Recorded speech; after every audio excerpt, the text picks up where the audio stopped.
that. But without further ado, I'm going to turn it over. Chris is going to go for Chris Cole.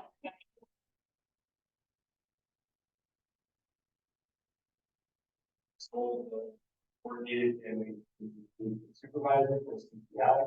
So we have partnering with the Parker Memorial Time and mental health program for kids. And we are trying to get more information about documentation.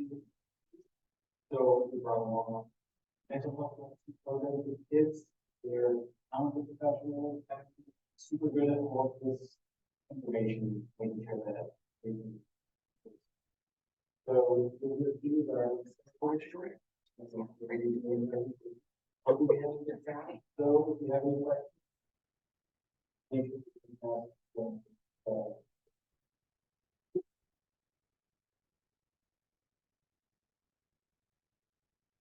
I think 12 so very much all being here.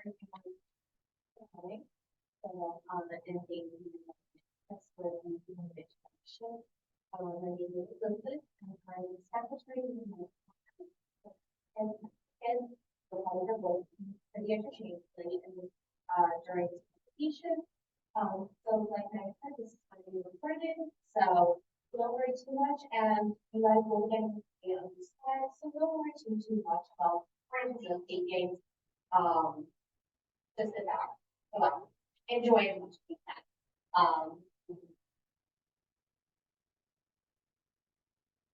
Right, is better? All right. Cool. Well, if it's still a problem, let Chris know in chat.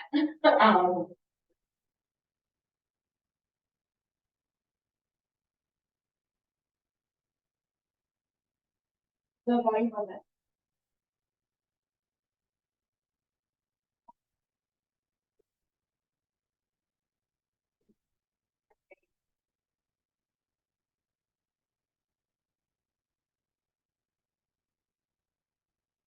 Right, next. Also for the purposes of this, I'm going to try to stop with the calls. I'll try to guys ask questions in the chat. Like I said, Chris can get in the chat, so that way we can hopefully answer the question. But just know this is so please the company's body just please don't share anything super personal or private about their challenges about me. Just because we want to try to make sure that it stays pretty broad and there will be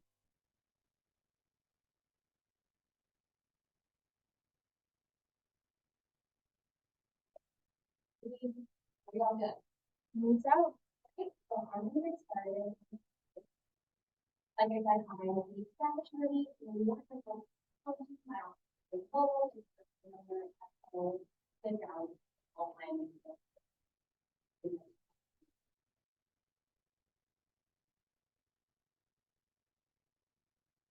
so I am a therapist. I work for Health Advocacy.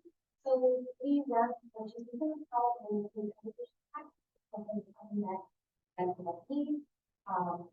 I was a lawyer for even families who children are struggling with getting their needs largely the school, but sometimes it is we are a state agency, so if you are outside the area, maybe there's girls going forward.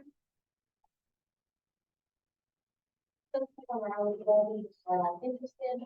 Like I said, you can this slide. We don't worry too much about on this. But if you are at all interested, just know this is our eligibility section. Like I said, I'm a special education lawyer and but we do some other things too.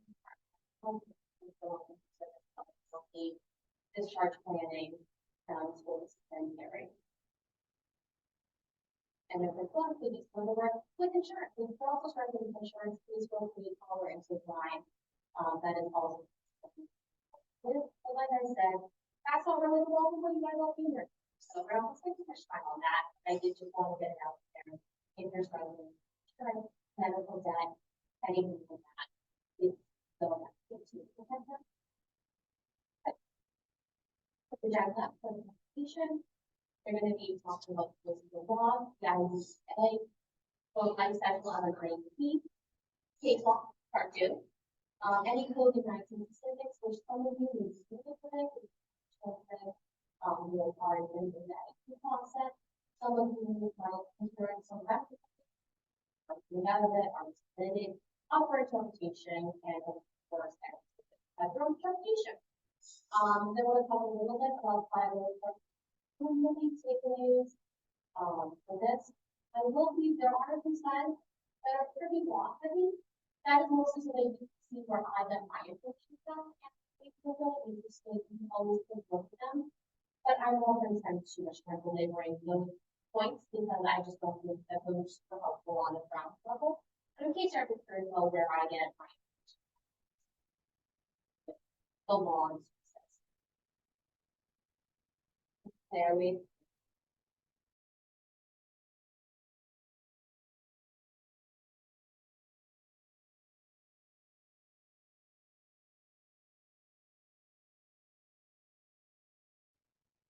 All right.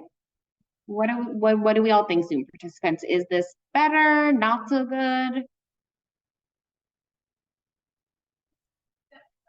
Much better? All right, sounds good. All right, we'll do it this way then.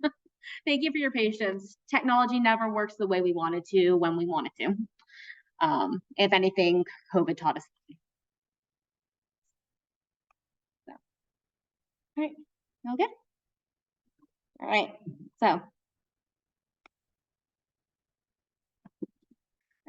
So a brief overview of where these sort of special education laws come from. You have the federal law, the IDEA. It was originally the Individuals with Disabilities in Education Improvement Act, but that didn't stick around because that extra I really just didn't work. So IDEA is what has ended up kind of sticking around, and that's the federal statute. So statute meaning it's a written law.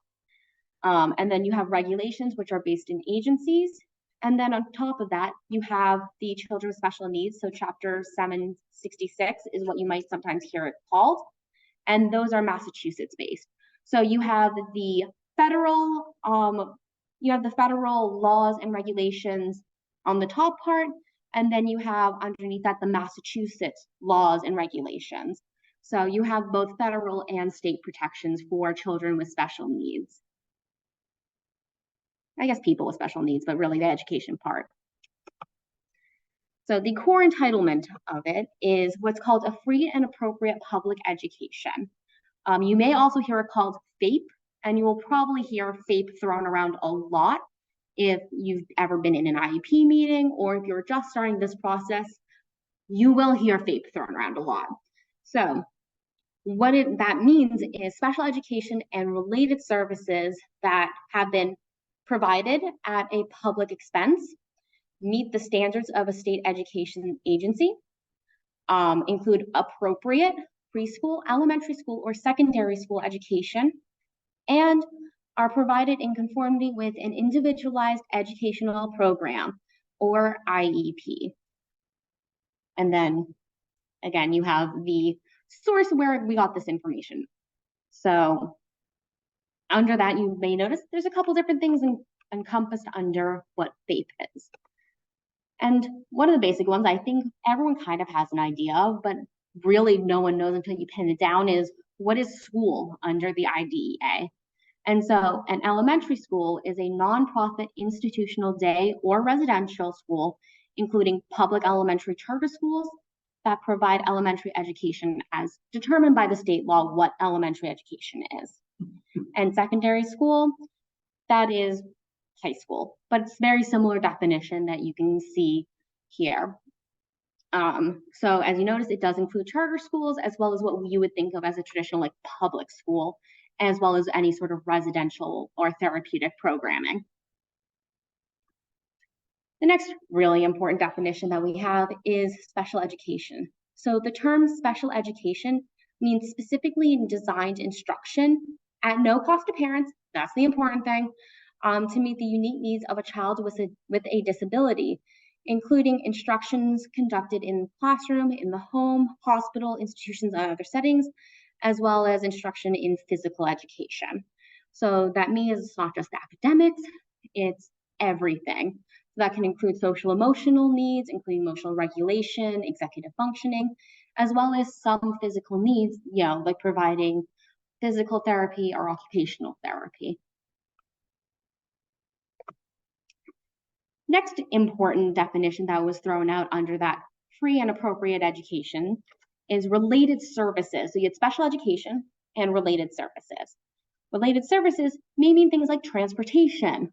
If you've seen those vans that drive around with like the little school bus thing on the top, that's because that's specialized transportation as a related service to someone's special education needs. So that's something that they need in order to access their education. And developmental, corrective, and other supportive services required to assist a child with a disability to benefit from special education. And there is a very long list. I'm not going to read all of these out to you because you all absolutely can read and no one wants to hear my voice that much. But if you'll notice, it includes speech and language pathology, interpretation, psychological, physical, and occupational therapy. So that is your PT, your OT, your SLP services, access to the school counselor, access to the school nurse as needed. So all of those things are considered related services that are designed to support the student to access their special education. So we have some examples. So 7th grader, local public school has been becoming increasingly withdrawn. And so as part of their related services to support their learning, they get in-school counseling. Or a 2nd grader with a PTSD becomes very dysregulated, and therefore they propose occupational therapy to help on sensory-focused coping skills. All of these things are things that are designed to support the student to access their education. I'm going to pause. Do we have any questions? How's the sound going? Great.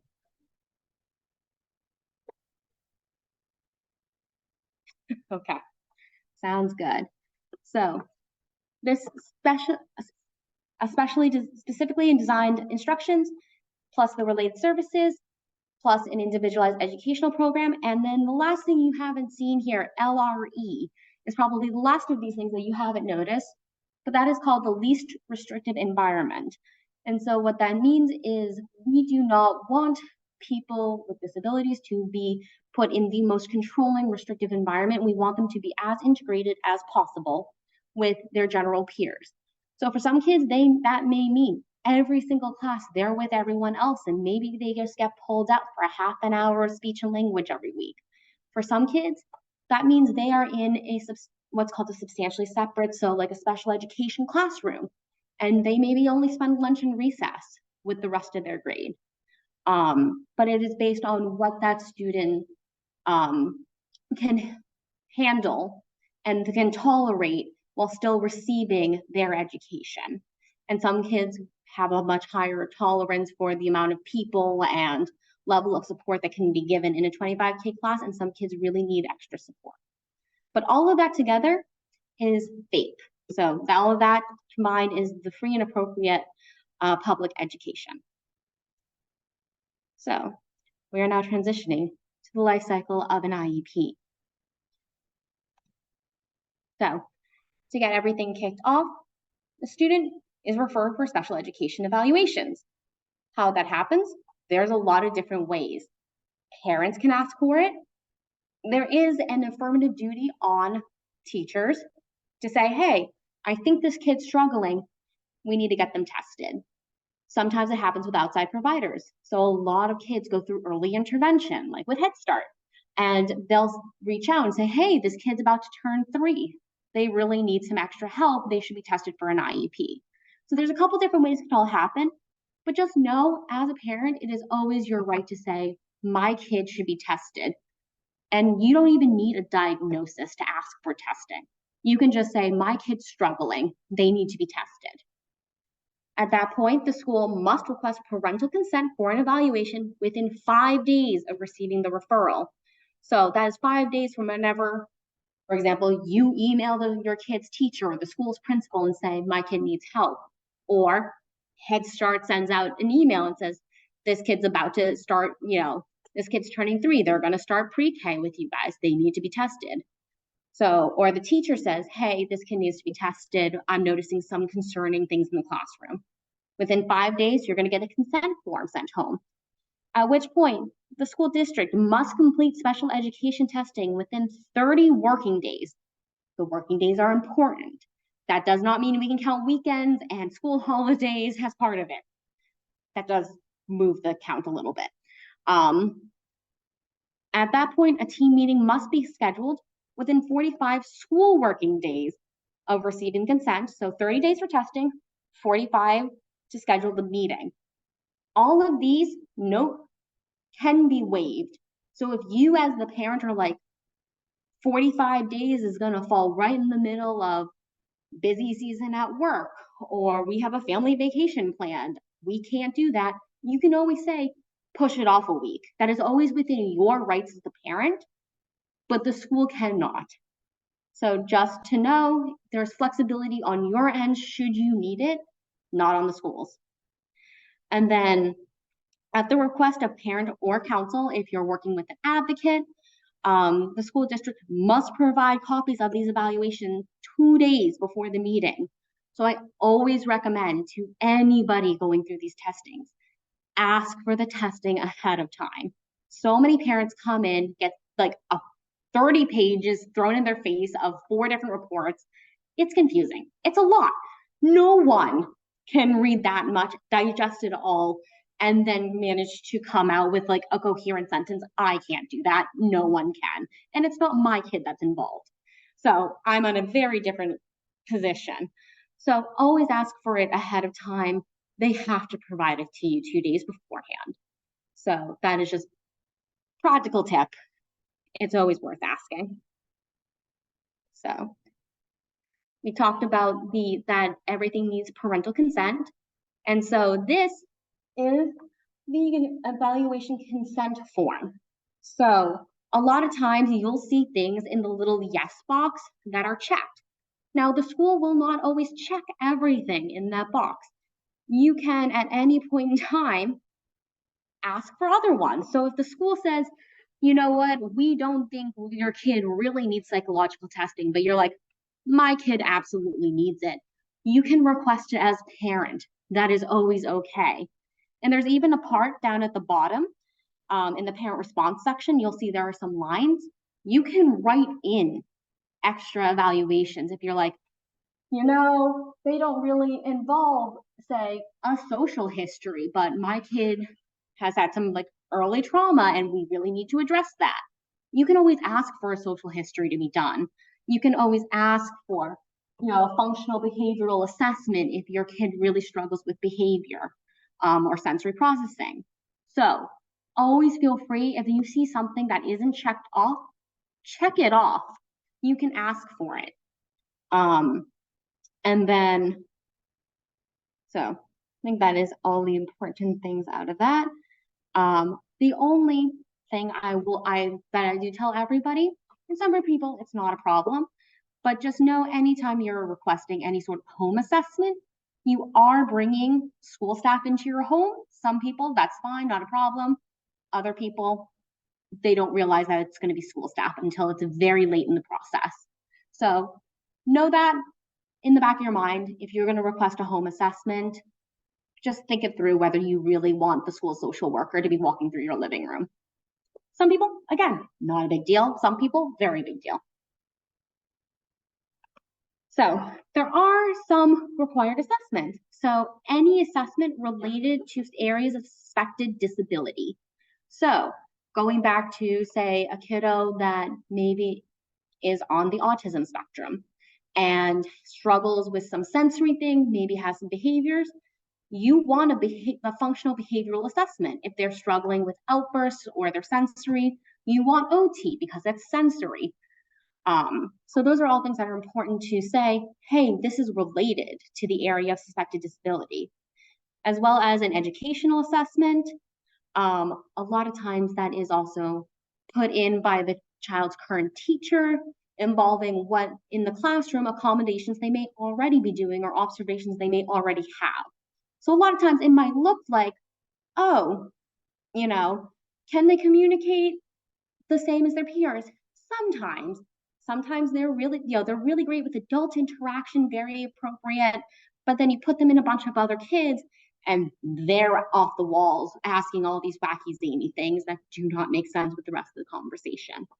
So those are some things that you might see includes like teacher survey basically, as well as looking at school testing like iReady or Fontes and Pinnell are really common ones. MCAS testing may be brought up too, depending on how old your kiddo is. So, and again, if you're ever curious, we do try to keep our sources right there. And then we have our optional ones. So these may include health assessment by a physician. A lot of times what you see is the health assessment where the school nurse calls up your child's PCP or any specialists and talks to them. This is really common with kiddos that have physical impairments or some disabilities. They may affect their physical performance in school and may need support from a medical professional. Psychological assessment by school psychologists, and like I said, the home assessment was another one. Again, usually it's a nurse, social worker, guidance counselor, sometimes even a teacher if they're certified to do this, that would potentially come into the home, visit. A lot of times this is suggested for children that are either presenting at school very, very different than they do at home. So think those kiddos that can hold it together at school, really well behaved, because they're trying so hard to keep it together. And then they come home and it's their safe place with their safe people and they go wild. Or the kiddos that are really struggling to go to school, absolutely won't. Getting them up in the morning is a 2-hour tantrum ordeal. So a lot of times that's when this gets suggested. And like I said, it has pros and cons. It really does let the school see what it looks like when they're not on school grounds. But it also does mean allowing the school into your home. So I'm going to pause at the end of the evaluations. Questions, comments, concerns from the Zoom gallery?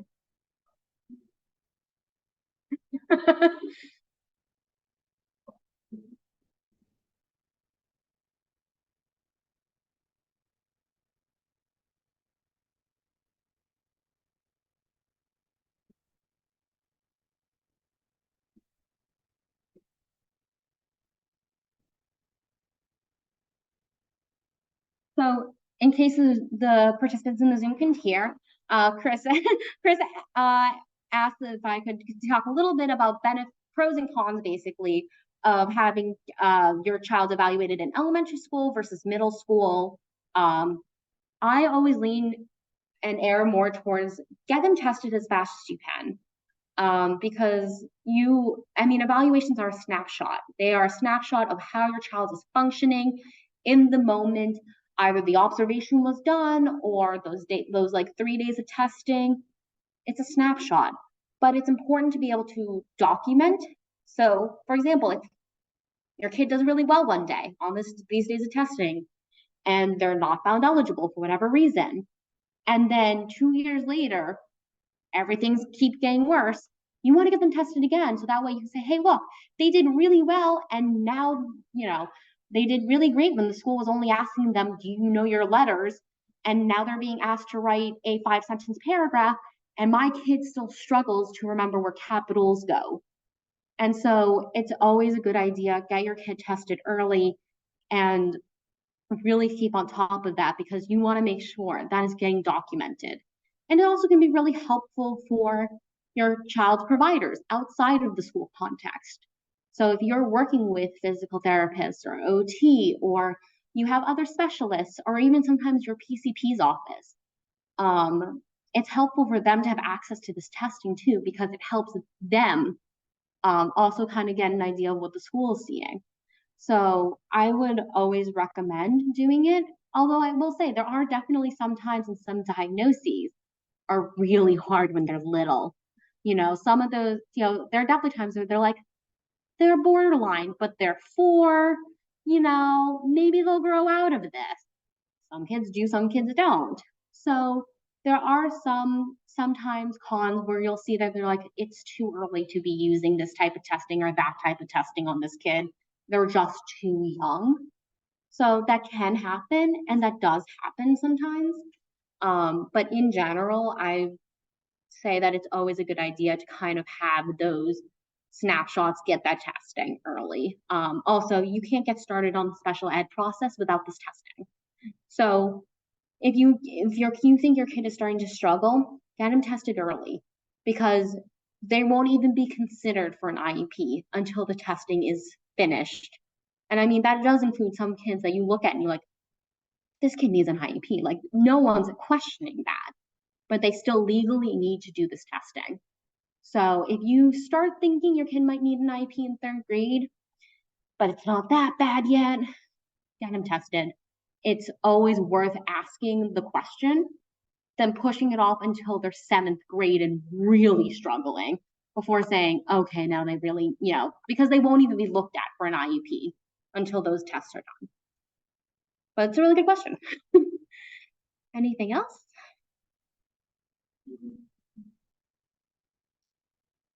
Sounds good. So we also have, so once the testing is done, those 30 school days are up, your meeting is getting scheduled now.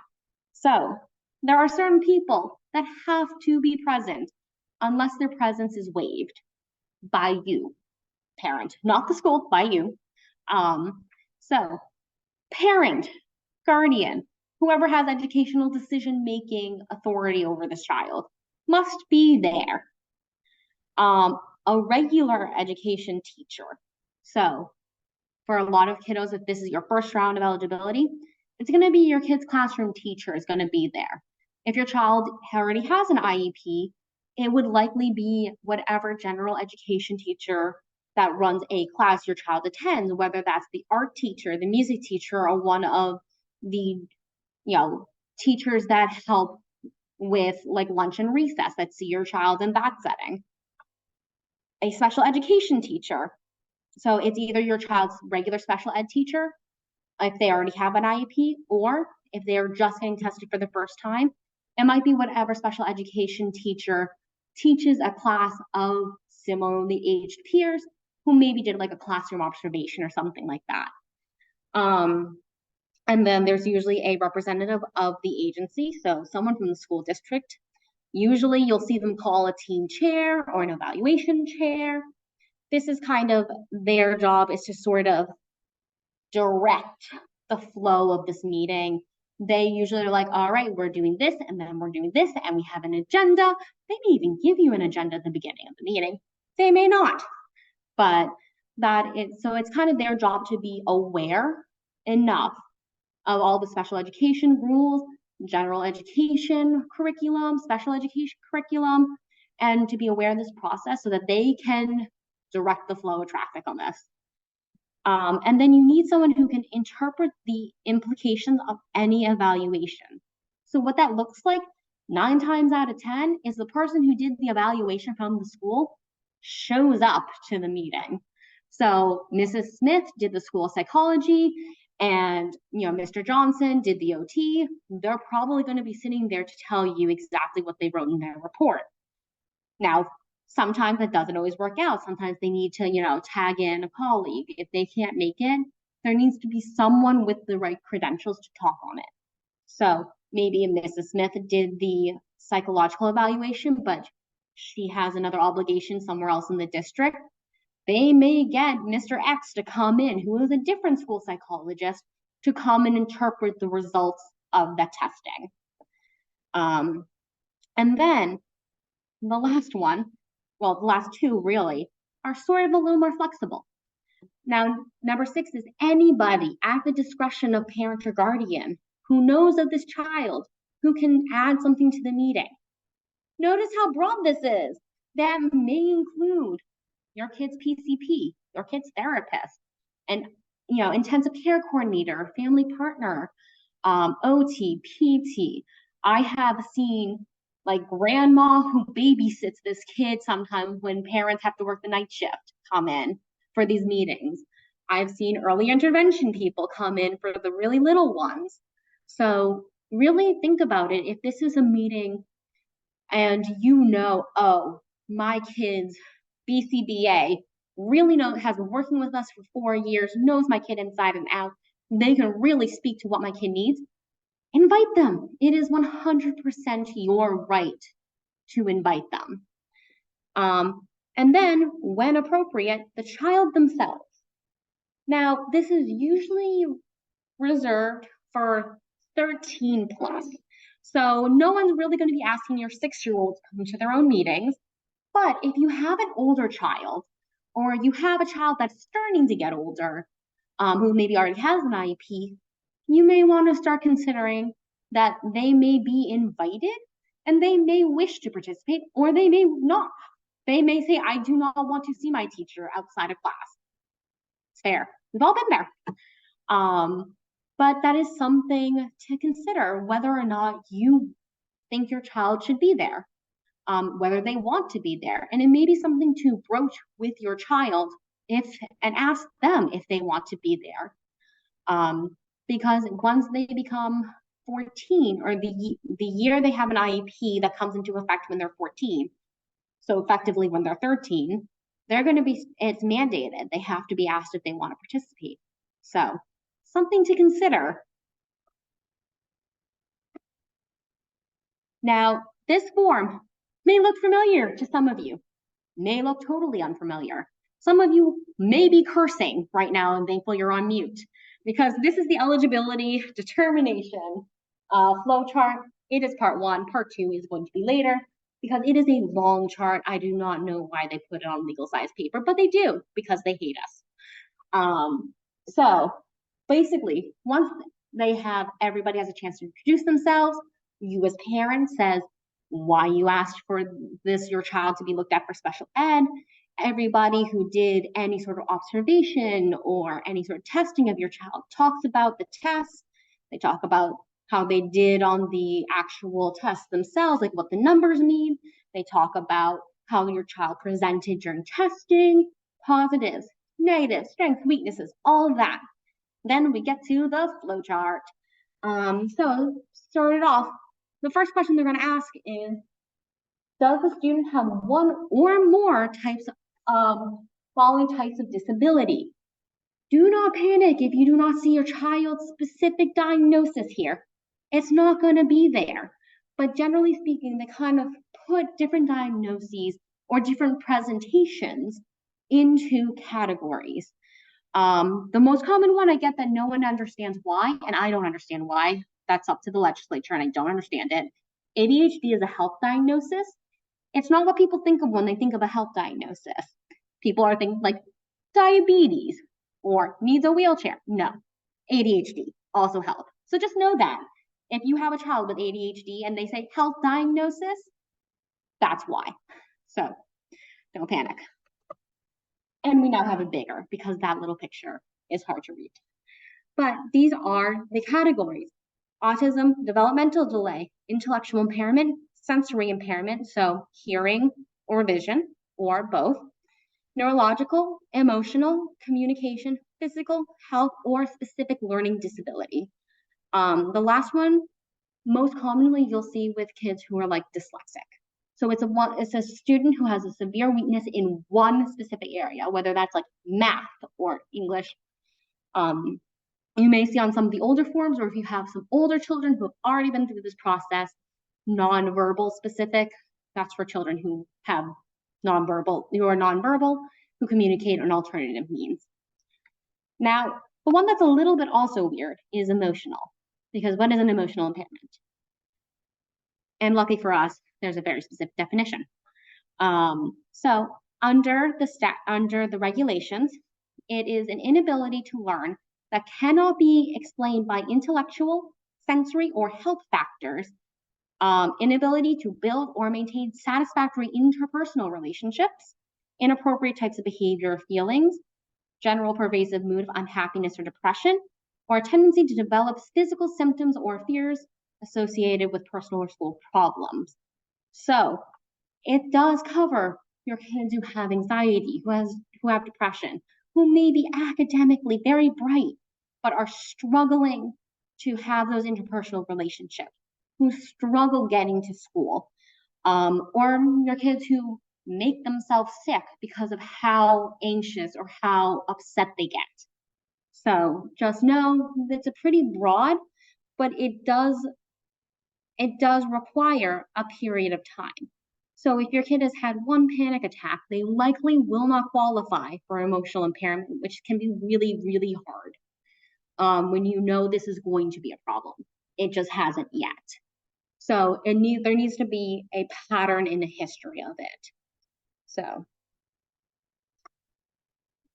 but assuming all goes well on step one and they don't block you on some weird definition, you move to question 2, which is the student making effective progress at school? So effective progress is a little bit of a weird one. For a lot of kids who are looking at their initial eligibility, effective progress a lot of times looks like, are they learning at grade level? Are they keeping to their iReady scores? Are they like keeping up with the rest of the class? Are they not? In class, are they able to do what is expected of that age group, or are they severely behind in one way, shape, or form? If not, is the lack of progress a result of the student's disability? So can we tie it to this kid gets so anxious they make themselves sick and they can't perform? Or this kid has severe ADHD and cannot remember where he put his paper from 1 minute to the next, and therefore is missing every single homework and test assignment ever given. Or unfortunately, a lot of times it comes out of this kid hasn't been to school in a month, and maybe that may be due to an emotional, anxiety around coming to school. But sometimes the way that this will pop up is that it will come up as this kid, like, we don't know because this child hasn't been here. For if your child already has an IEP, I encourage parents to pull out their old IEPs and put them next to each other and flip to the goals. And when you look at the goals, are these goals changing year to year? If they're not, that is the big red flag that your child is not making progress if they keep having the same goal year after year. Or if they make very small progress, I have seen some where it's like, write a five sentence paragraph with 75% correct grammar. The next year, write a 5-sentence paragraph with 80% correct grammar. You have a pretty good argument. That's not very effective progress. And at that point, you need to be asking, why is my kid not making progress? And what are you going to do about it? And then, so assuming that the lack of progress can be tied to the child's disability, if yes, does the student require specially designed instruction in order to make progress, or does the student require related services in order to access the general curriculum? So if it's looking like, hey, this kid's really behind on reading, they need to be in a reading book, like they need to be in a special reading group, and they really need one-on-one attention, then yes, they're not making progress. And if it's because of dyslexia, then that kid would absolutely qualify. So once all of that is done, assuming the flow chart goes as it does and everything comes out in the way we're looking at it and saying, yes, we want all these services for this kid, child is then found eligible. If at any point in time, the answer to any of these questions does not indicate you should continue further, so either no, the child does not have a disability category, or yes, the child is making progress, or the progress is not due to a result of the student's disability, or the student doesn't require specifically designed instruction or services, then at that point the meeting stops. They have to document it. There's usually a little like drop down paragraph that explains why, and you will get a notice of ineligibility. And we will touch on what to do if that happens in a minute. But assuming all goes well, a meeting summary, you'll also hear N1 thrown around. That's just the name of the form. Meeting summary will be provided to the parent. It must contain a completed IEP with IEP service delivery grid and a statement of any major goals that they want to look at. And then within 2 calendar weeks, a full proposed IEP must be sent home. At which point, just note, the IEP does not come into effect until you have signed and returned it. So if you are sitting on a proposed IEP, nothing's happening. So at that point, once it's been either accepted or partially accepted, or if this new one is rejected, it reverts back to the oldest accepted one. Progress reports are then sent home as regular educational progress reports. They're quarterly. You do have an annual review every year, and every 3 years, there is retesting and reevaluation of whether the student still continues to require IEP and educational services. That was a lot. So I'm going to pause for questions. Okay. Okay. No worries. So I told you guys that I was going to talk about what to do if your child was not found eligible or if the proposed IEP is not what you would like. I'm going to take a break and do that now, because why not? So it is always your right as a parent if you are not satisfied with the testing. And sometimes this happens for parents whose children are found eligible, but they're not giving me speech and language, and my kid really needs speech and language. What is this evaluator talking about? What you can always do is request what are called independent educational evaluations. So after the meeting, it can be as informal as sending an email to the team chair who will send you the meeting summary. Email them back and just say, I want independent educational evaluation funding for, and then list what evaluations you want funding for. They'll usually come back, say, okay. And then you can always ask them, send me a list of providers. Most hospitals take what's called state rate, which is what you would have been approved for. Some private practitioners will also take it. And so that's a way for you to get independent people to look at your child whose only tie to the school is that they signed a contract that they have to pay them. So this is not the school psychologist, this is not the school nurse, this is a doctor, this is a licensed therapist or a licensed social worker. And you can get it most major hospitals like Tufts, North Shore Children's Hospital, Boston Children's Hospital, they all accept this.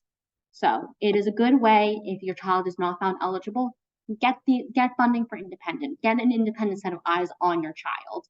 And even if it is found eligible, but you're not happy with either the evaluation said or the proposed IEP, you can always request funding as long as you are within 16 months of the testing happening. So you have almost a full year and a half to make that decision.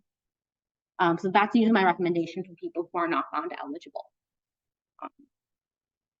We all good with that brief interlude of what to do? Like I said, there is case law. I will not spend a lot of time belaboring this point because, like I said, this is mostly for you if you have a moment and want to see what my sources are, or if you are like, my kid's first ever eligibility meeting is coming up and I want to make sure I understand this. You can always take a deep dive. I'm not going to go super deep into this though, because I don't think it's a great use of anyone's time and no one wants to hear my voice that long. So this is a big one talking about how FAPE, so special education, must be reasonably calculated, tailor-made to support the unique needs, and it must be considered enough. And so you have to consider each child's educational potential. And so the reality of that is that not every child is going to be graduating high school at grade level. They need to be taking into account what this child's capacity really is. We have some very handy case law summaries, as well as a link to a retired Bureau of Special Education Appeals hearing officer who decides a lot of these cases. What his big top 10 cases are, in case you really want to like do a deep dive here. So, in summary, educational benefits. But like I said, this is really all what we've been going over for the last almost 45 minutes. So I'm not going to reiterate too much, but just know this is probably the most helpful slide we have. So feel free to just, if you just need to look at something quickly, this is the slide to look at. And really fast, we're going to talk about 504 plans. 504 plans are part of the Rehabilitation Act of 1973. Funny enough, Section 504, which is where it got its name, it is the precursor to the ADA, so the Americans with Disabilities Act, and it applies to any student with a disability, even if they don't require specifically designed instructions to make progress. So it is a lower bar. They do also have less protections though. So it only extends to basic access and participation rights. It does not include any sort of goals, tracking, or related services or special education services. This is really about child's access to their education. So they should conduct an evaluation to determine if they are eligible. They are entitled to a free and appropriate public education. But like I said, it's about accommodation to guarantee access. And there is no standards. Like I said, this is a lower bar to hit. There's also way less protections here. So there is no standard 504 plan, and it doesn't even need to be written. For some kids, it's as simple as a sticky note in their teacher's binder saying, put so-and-so near the front of the class. Otherwise, they don't pay attention. So there are no rights here to independent evaluation, so IEEs. There's no what's called stay put rights, which is when, like I said, if you reject an IEP, it reverts back to the most recently accepted IEP, hence you're staying put, so stay put rights. And it doesn't even need parent to sign off. The school can just implement this. Handy dandy graph, the difference of a 504 and an IEP.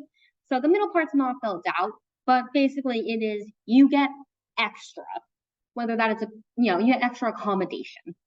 But a 504 is how you access the material, whereas an IEP is not just how you access, but what you access. 504s do not have to be written, and they don't require a full meeting, whereas IEPs must be written down and signed to, consented to by the parent or guardian, and is the product of a full meeting with required people. And the IEP is limited to the child. 504 does not only apply to students, but it can encompass other people. So, for the example we give is a grandmother with a walker who comes to an IEP meeting is entitled to a classroom they can get to.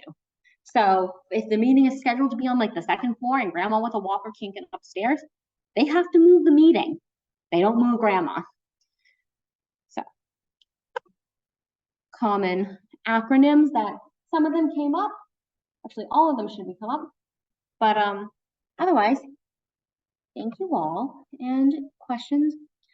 So we have our intake line as well as my personal information. If you have a question, specific question, maybe you didn't feel comfortable saying it in the chat, or you just need to like ask a question and it's not clear at all what I'm saying, feel free to reach out.